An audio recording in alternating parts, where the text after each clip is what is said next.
Hey, Mr. Delphine, how you doing? Alhamdulillah, how are you, Reggie? Everything been great, sir.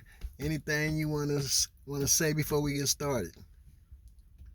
I like to say in the name of Allah, the most benevolent, the most merciful. I love my mother. I love my father. I love our son, and I have love for the mother of our child.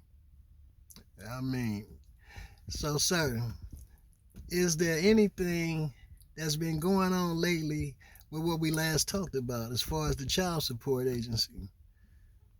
Well, yes, I remember from our other videos that we discussed um, what it would be like or what people can expect when they go to the child support hearing so they could be aware of what they're getting themselves into. Okay, and how would you like to elaborate on this so the public can know what you're talking about? Okay, well, the child support is a program, Title 4D, and it's basically to pay off the welfare funds, which is Title 4A. But through this program, the state collects these funds from obligors, which are people, so called obligors that owe a debt. And they collect the money and they get um, about 66% back from the federal government and 33% back from the state.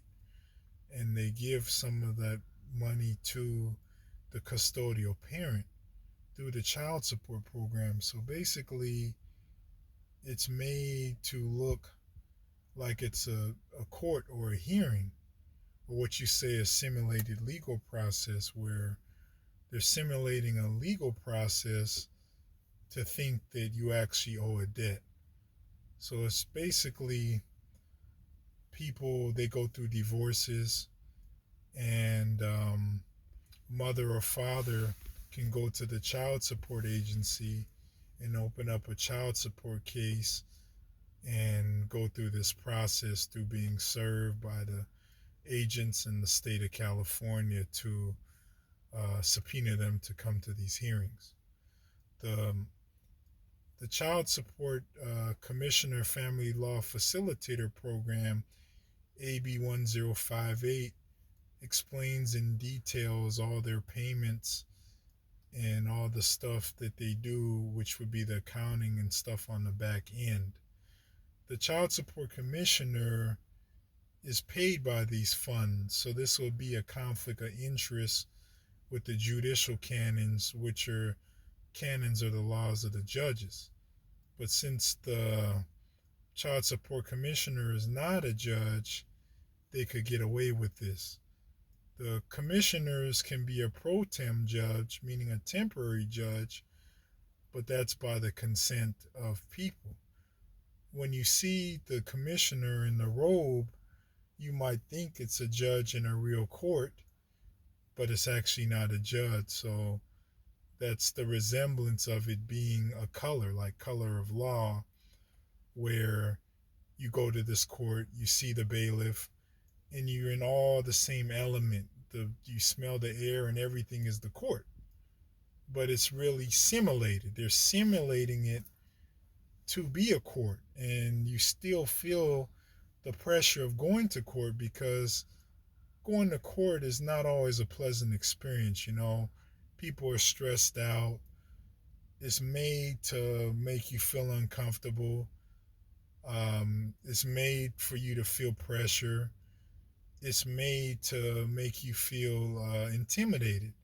And it's intimidating because most of us don't have a background in this, or most of us, I can't say most because I'm sure a lot of people experience these things, but this is not something that you could just learn from textbook. You have to experience it for yourself, and it's some of the traumatizing and some things that really affect people when they have to go through a divorce.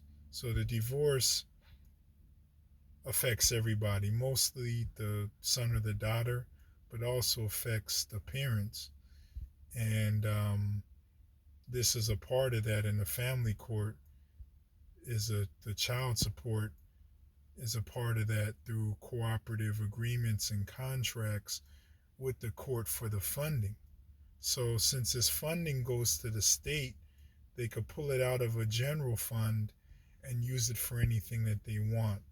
So really, you're really participating in a contract that doesn't benefit you as a participant in the child support proceeding. And everything is really against the so-called obligor, meaning the one that is obligated to pay. But what we must understand is, how are we obligated to pay? We ask these people to produce the contract, and they're not able to produce a wedding contract signed by two parties consenting to the agreement. So rather, this is more of a adhesive contract, meaning sticky adhesion. One-sided contract for the state of California, if you're in California, the superior courts, the child support agency, and the county have an intimate relationship or arrangement, not in a sexual manner, but it's very intimate, and it's also crossing the distinctive lines of conflict of interest. So back to this contract is that through our social security number and through us being so-called United States citizens, that is the contract, that we consent to having those benefits and privileges. So because we have the social security number, they could say, okay, we have to make it seem like we're getting the information from you, and we have to get you to volunteer it, so they could in turn use your social security number to extort money out of your bank account. So this is the adhesion contract, unilateral, meaning one-sided, where the state, or say the county of Marin, state of California, Marin County Superior Court, and the Child Support Agency in Marin County are all benefited from this unilateral contract. Contracts should be bilateral, meaning they benefit both sides. They're making it more of an obligation, but if you understand contracts, no one is obligated to do anything under threat or duress, meaning that they're under pressure. So they give you the guise that is voluntary, but they have all your information already because they have contract with the DA. They have a contract with the state to be able to take all this information that you have. And they have to make it seem that, they're being fair in due process, or what you say, notifying you of what's going to happen to you, which is due process. So let me back it up for a second, Mr. Yes. Delphine. How about, let's say, when you first enter into the child support court proceedings, what is the questions that you can ask with your attorney, or if you by yourself, if that person is a judge or not, legal judge that's presiding over this case? Okay, that's a very good question, Reggie. Thank you. So to understand who these people are, it's a AB 1058 Child Support Commissioner Family Law Facilitator Program. So what I would do was I would find out who the person is that's having the proceedings, which is the Child Support Commissioner. And what I would do is I would contact the court administration and ask them for oath of office or some kind of credentials. And then I could look at this oath of office as basically, for these people to have these positions, they have to take an oath of office to defend the United States Constitution against the enemies, foreign and domestic. So when you look at this, you'll understand who this person is.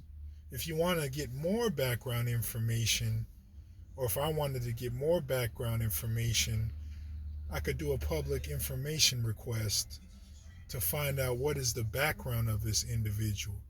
Is this person a judge, or who is this? But then as stated, a judge couldn't hear this case because it is a conflict of interest, pecuniary, meaning money, and that goes against their canon laws. You could have a de novo hearing in land, which means new. So in my case, I was railroaded in the child support proceeding, and then they gave me the de novo hearing, and then they railroaded me in that, where I got to see a family law administrative judge, which was Judge Adams. So I'm thinking I'm getting a new hearing, and I wanted to question Michelle Moniz, which is the attorney for child support, which she lied on the interrogatories under oath. So interrogatories are questions that you send during the discovery time before you go to trial or a hearing to find out information for your case. So I asked them these questions in these interrogatories to find out more about the case and how to prepare for the case. And Michelle Moniz, which is an attorney at the child support department in Novato, California, lied on about 60 or 70% of these questions. So that is a way to find out, is to get these people's oath of office. And when you did go through the procedures of finding out what their oath of office was, have you ever ran across any impersonators sitting up there acting as if they were a judge and they were not? Well, thank you very much, Reggie. That was a very good question. Thank you, sir. You're welcome. The impersonation is on many levels. We stated it in videos that we've made, but the impersonation has levels. So, for example, what we've been brainstorming on is that you look at the oath of office and say Verna Adams. It says Verna A. Adams on the oath of office. Verna A. Adams is not the name of that person on her full legal name on her ID or driver's license. So she is using an alias or a pseudonym or some kind of fictitious name to do business. So in a sense, they would try to argue that, meaning the court people. But in law, if Verna Adams is going to use Verna A. Adams doing business, DBA, she would need to have some paperwork. So this is the impersonation, is that Verna Adams is in an official office as a judge, but the paperwork is not official, meaning that she's impersonating, or she's being an imposter for what would be a public office, because she doesn't have the proper paperwork to do business under that name that's not her full legal name. So in order for her to have the paperwork that would require her to do that, she would need an assumed name certificate, or DBA as Verna A. Adams. So whatever name she was doing official business under, she would have to file that with the county. She would have to file that with the Secretary of State, and it would have to have some kind of paper trail to substantiate this. The other levels of impersonation are that, as stated with the child support hearing and the experiences I went through, Christopher Longacre, he was impersonating a judge, because come to find out, he's not a judge, he's an employee. And a judge is an elected official. The people have to vote these people in. So you're saying, sir, they put a regular employee in the judge's robe and had them proceeding over your case? Yeah, they do that to everybody. So the child support commissioner, I believe, is a lot is an attorney, but then again, is still impersonating a judge. The person is a commissioner, but then the commissioner is an employee. But as stated, we have to find out who these people are from studying, getting the oath of office, finding their bond. But then they don't have a bond because a bond would be put in place for them to fulfill the oaths and duties of their job. So, say for example, they don't do their job and there's a bond put up. The bond could be claimed for non performance issues or this individual harming the public. But in my case, when I looked for the bonds, they didn't have bonds for these people. So, learning about this, they didn't have bonds in place, but they had an umbrella insurance policy through their codes for the state of California that they could use this umbrella insurance policy and allow you in substitute of having a master bond or having an individual bond. A master bond would be over individuals, but over having an individual bond, they have the codes, I don't know offhand, that says pertaining to California that they could have a self-insurance policy to be as a substitute as if it were a bond. I understand. And I hope the viewers understand as well because you explained that great, sir. Thank you. Thank you. And what I also wanted to know was, okay, let's say you're in child support court. One of the parents is awarded the child. They awarded a custodial parent. They awarded a certain amount of money, let's say monthly, that the other parent would have to send because of that child. How do child support get paid, and what's the process of the money? So, as stated, I'll try my best to explain because I don't work for these people, but To the best of your knowledge. Yes. Thank you. So you have the AB 1058 Child Support Commissioner Family Law Facilitator Program.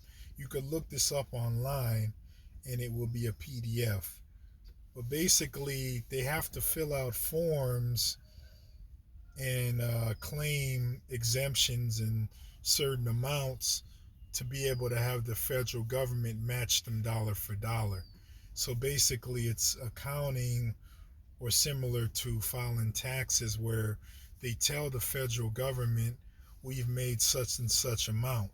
So then upon that, upon them, audit or whatever, them looking at their books, then they could determine what they're going to get. So say they collect $1 from me, the federal government will give them 66%, and then the state will give them 34% of that dollar.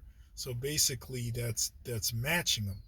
But that's how they do their accounting, is through that. And then they also have information online that you could find this because it's supposed to be so-called transparency.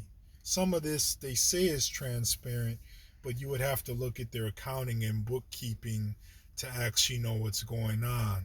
And we don't actually know what's going on, but if we looked at their bookkeeping, we could see what they're doing, where they're double dipping, meaning that they're taking money on the public side and they're taking money on the private side. So what seems strange to me, sir, is that you have certain courts, certain states that says this parent haven't been making their child support payments, and they put them in custody. They get locked up and go to jail. Now, if that's to me seem like, well, what good could they do in jail, and how could they make any payments from jail? So that seemed like that would be working against something that's supposed to be beneficial than for it. But maybe you can tell me something that can enlighten me about this. Yeah, sure, Reggie. This is known. I'm not going to say well known, but people that know we're not supposed to be jailed for a debt. So that would be peonage, or what you call a debtor's prison. But as stated, this is what they're doing, and they're getting away with it. They're putting people in prison or in jail over false debts that they cannot prove. And this is what they do. It is counterproductive that they would put the father or mother in jail over a debt. But once again, since we don't know all the parameters of what's going on, we just say this is life. But the reason being is that they make money on people going to prison and jail. The prisons and jails are privatized. So you have to think of it as someone that does a 30-year sentence as if it is a 30-year bond maturing, and these people are being put in a warehouse for these bonds to mature, and then they get money on the back end, meaning the state, the court. And it's unfortunate because this is the commerciality, or the commercial part, is that everything is commercial, meaning that it's all for money. It's just we can't really see that because they use our sons and our daughters as a way for us to not, if we don't pay child support, we're deadbeats or deadbeat dads or deadbeat mothers. So I don't condone not supporting our sons or daughters. But what I'm saying is the importance of learning these situations so we don't get into it. But whatever's happened is meant to be by God will happen. But we still need to spread an awareness and understand that this is not what it seems. Yes, that was a good answer, sir. Thank you. You're welcome. Because it seems to escape me as why would that would be any good? Because if a person is sitting in jail, it still goes in arrears. The amount is still going up. And then I know of parents that does all they can for their children. I mean, they make payments, they buy gifts, they always there, but they want you to keep receipts for everything that you do for the ones you love, your children. And you would have to produce this as evidence. And it makes it like a war between you and the other parent when it comes to your child. And I think that's not right. It should be a better way they can implement this. But it's like it turns each individual against one another, and the child is in the middle. Yes, I was going to say, Reggie, is that, you know, marriage is a beautiful thing, but not all marriages have happy endings. And this is reality to where we get divorces, and these are some of the things that we have to endure as men and women.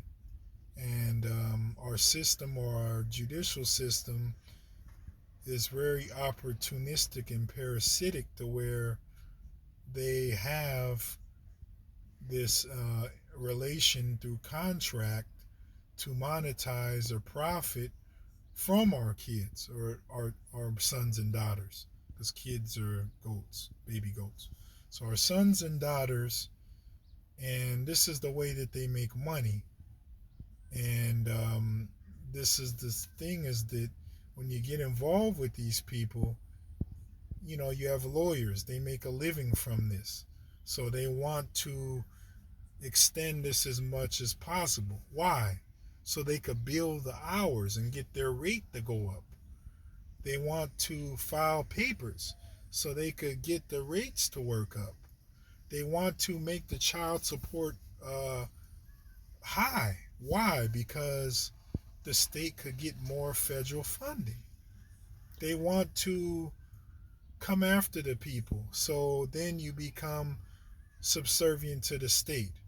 And that's what they want, is most people to be like slaves, you know. And that's the reality, is that they don't care that you can't pay the rent. They don't care that you know what your situation is. If you're in prison, they'll still collect. The money is going up. They don't care that we're in situations, because it's satanic, you know. And once again, this is how they get down. They come under the false premise of good, but these people are evil, as you say, Yes. imposters and impersonators, and Yes. they retire rich. These judges and these lawyers get a lot of money from this. It's a slavery. It's peonage. It's a debtor's debtor's prison. And just to back it up a little bit, for those who didn't understand the terminology of the kids, baby goats, you want to explain that a little? Well, we in our language say kids, and we don't think anything of it. But a kid is really a baby goat. So even though we have been conditioned to these words, we still want to know what they mean. And even myself, I'm learning every day. So I might say kid this, kid that, but the real meaning is what is behind these words. Like children or child, that's a corporation that's copyrighted by the government. So when you say children or child, that's playing into their scheme. But we have sons and daughters. They haven't copyrighted that. When we say children or child, this is things that binds us to their agreements in these implied and invisible contracts that they have placed upon us when we enter into these proceedings. So by us entering in these proceedings is implied consent. It's a You know, lot of trickology going oh on. yeah, your trickery, fakery, snakery, buffoonery, buffoonery, all of it. Yes, all wrapped up into Coonery, one. yes, That's a shame, but this is how they're operating, yes, and we just caught up in it. yes. Well, this was very informative, sir. This was a good topic. I'm glad that you was able to respond on this. Oh, well, thank you, Reggie. We do this for the people with God's infinite mercy that we're able to, educate the people and in turn learn from the people.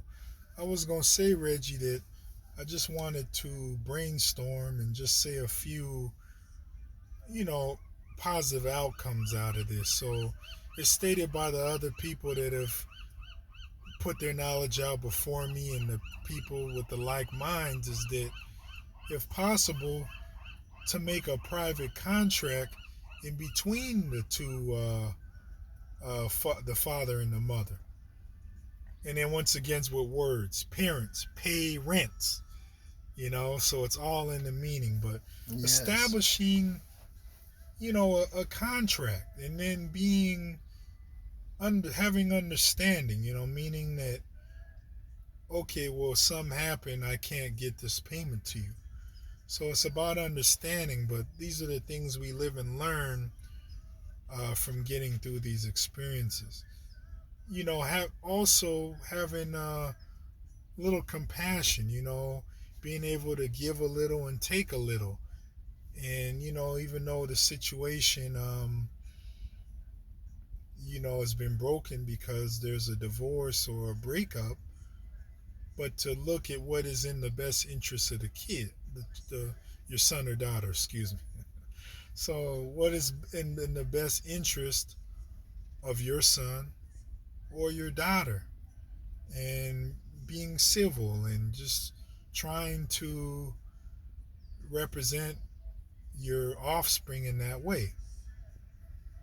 That's true, sir. That was really good because they take something as beautiful as your gift from the God of the Most High, the one and only true God, and they turn it into something ugly in the long run. Yes. When they start adding monetary value and everything else to it, when it's a gift, a blessing for you and the other parent. Yes. And that's society, capitalism, and all the trickology of what you was explaining. Mm-hmm. So thank you, sir, for throwing that in there. Thank you, Reggie. You're welcome. Any last words you would like to say before we sign off? Uh, no, Reggie. In the name of Allah, the benevolent, the most merciful. Thank you. And I would like to say for the viewers, if there's certain things that you want to know about, certain interests of topics that you would want us to talk about, you can always mention it in the comment section. And thank you for looking, listening, and learning. And hopefully you'll return again. This is us signing out. Have a good night.